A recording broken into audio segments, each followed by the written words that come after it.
Cette nomination de Michel Delpech au Conseil d'État montre combien l'État fonctionne mal en France, combien le copinage demeure la règle au sommet de l'État et combien, malgré ses propos et ses engagements, Emmanuel Macron est incapable d'y mettre un terme. Alors, souvenons-nous du 16 mars dernier, 16 mars 2019, acte 18 des Gilets jaunes. Les Champs-Élysées sont saccagés, les magasins sont pillés et le Fouquet's est brûlé.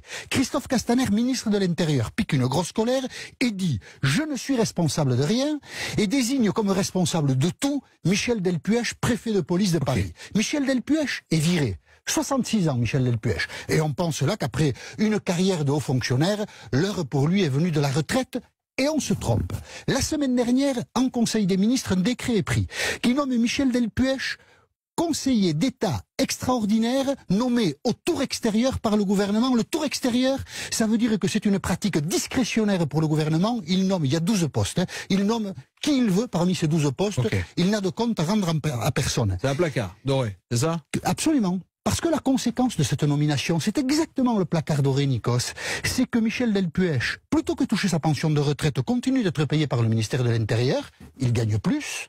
Et conseiller d'État extraordinaire, il n'y a pas de limite d'âge. Michel Delpech, il peut rester 10 ans, 15 ans, 20 ans s'il veut, au Conseil d'État. Alors résumons la situation. Le gouvernement désigne un homme responsable du saccage des Champs-Élysées et 15 jours après, il lui donne un placard doré. Où est la logique ? Mais il n'y en a pas de la logique. Où est le principe de responsabilité? Mais il n'y en a pas de principe de responsabilité. Emmanuel Macron prêche l'exemplarité pour les hauts fonctionnaires. Mais cette histoire, elle est exemplaire du copinage qui existe parmi les hauts fonctionnaires.